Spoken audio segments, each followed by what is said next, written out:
Hey Disney family, Jake here, and for this week's video, I wanted to talk about Disney dining and talk about why it could be a great option for some families when they're going to Disney World.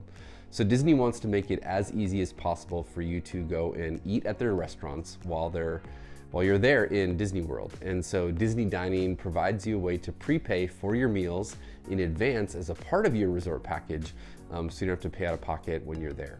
Now there's 3 tiers within Disney dining that you can use. One of them is called quick service, one of them is called Disney dining, and the last one's called deluxe Disney dining. And so what happens is you prepay for your food, and in essence you get meal credits and you get snack credits for the number of nights that you're there and the number of people that are in your party, and then you can use those as you see fit while you're there on property. The cool thing about Disney dining too is the credits that you get for the whatever tier you purchased, you can use them in the parks, but you also can use them at resorts as well. It provides you a great way to get food no matter where you are on property. So I think here's the other thing about dining too, is you have to eat, right? You know you're gonna eat at Disney World, so you're gonna have to budget money for that. And what Disney dining allows, it allows you to say, hey, we're gonna budget for that in the front end. And then that way when we're in the parks, when we're on property, when we're in the resort, all we have to do is just say, hey, I'm gonna use a meal credit. It's already paid for. It's not a surprise after your Disney trip when you're trying to figure out, all right, how much did we spend on food? Now, here's why I like to say, to people, at least consider the quick service option. So it's the cheapest option out of the 3. And what it allows for is it allows for you to get 2 meals per day at a quick service or counter service restaurant. So no reservations required. And then 2 snack credits per day that you can use anywhere you want. Throughout Disney World, you'll have different items that are considered a snack and eligible for a snack credit with your Disney dining plan. So let's say you're in Animal Kingdom and you go to Flame Tree Barbecue, but you just want to have a snack there. You can actually get a snack which is loaded potato fries with pulled pork and cheese on them, right? That would be 1 snack credit. But you could also use that snack credit to get like a bottle of water. And so if you compare the price of those, like one's around $3 and one's probably around $7. And so you can see the value there. It's just still 1 credit. You're using 1 credit, but you got a lot more value for that credit than just getting the bottle of water. Same thing goes for meals. When you get your meal, you can look at the menu and say at a counter service restaurant, you can say, hey, I'm gonna get the thing that's most expensive. Obviously you want the food too, but you can get the most expensive thing with that 1 credit, or you get something that's really cheap with that 1 credit. You're still spending 1 credit. So what I like to say is make sure that you're getting the most out of your plan, and you can really get some great advantages by doing that. The other thing is that with an adult meal, you can get a specialty drink, which sometimes those can be around $10. And so you get your meal and you get a specialty drink, and then maybe just ask for a glass of water. And so there you're really maximizing the value of that 1 credit for the meal at that location.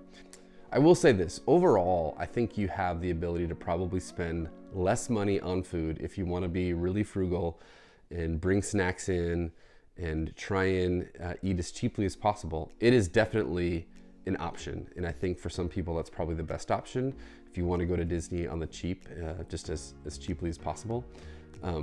Because let's be honest, it's crazy expensive. It's expensive to go to Disney World. When you add in the park tickets, the hotel, the airfare, if you're flying there, or the gas, if you're driving there, it's a lot of time. It's a big investment. So to pay for additional food up front, it can feel like a lot. But just keep in mind as you're determining if you want to do a Disney dining plan or not, how much money are you going to spend on food while you're there in the park? And then you can look at the prices to see, hey, do we feel like this is going to be about what we would spend anyway? And then you can just be rest assured that, hey, we have it taken care of and we are going to be able to just enjoy the day and not worry about, hey, are you going to get a drink with that? You can't get a drink with that, or no dessert for you, or no snack for you, because it's not in the budget. So just something to consider. All right, with all that said, let's have a listen to what Uncle Charlie has to say about dining and how he takes care of eating at Disney World. Now it's time for bad Disney advice with Uncle Charlie. Oh, hey there. Uncle Charlie back at you here. Talking about some food today. This is what I do. Disney prices are crazy expensive. And so what I do for my food is I back my pickup truck right up to the check-in, and I roll off my Weber grill. And I bring my Weber in and a whole bunch of patties and burgers and brats, and I just start flipping them right there on Main Street in Magic Kingdom. Best meal of the day, best price you'll ever get, and you get fresh barbecue right there at Disney World. Best advice you'll ever get. Yes. All right, well, thanks, Uncle Charlie, for that. Obviously, that's not an option. You can't bring your grill into Disney World and make hamburgers and brats on Main Street in Magic Kingdom. So, bad Disney advice from Uncle Charlie.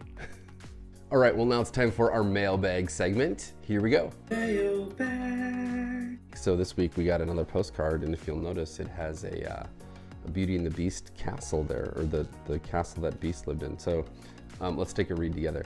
Hey, Jake, buddy. I really need a friend. I'm super desperate. Wow, that's kind of honest and vulnerable. Recently, I tragically lost my best friend in an awful accident. Wow. I don't know if I was his best friend, but he was certainly mine. Okay, so maybe like a one-way relationship. It's kind of weird. Would you ever want to hang out sometime? Maybe hit up the tavern and just chat. I have a great drink I can make for us. Wow, okay. People tell me it's really good. What do you say, best friends forever? Yours truly, LeFou. So this is from LeFou from Beauty and the Beast. And if you remember, LeFou is Gaston's best friend. And I like how LeFou says that he wasn't sure if he was Gaston's best friend, but Gaston was certainly his best friend. So he's looking for a friend, because if you remember, Gaston had a tragic ending in Beauty and the Beast where he fell down, actually, on this castle.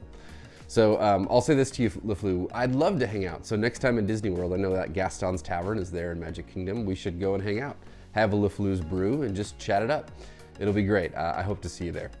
Well, hey, Disney friends, that's it for this week. I hope you enjoyed the video, and until next time, have a magical day. We'll see you next week.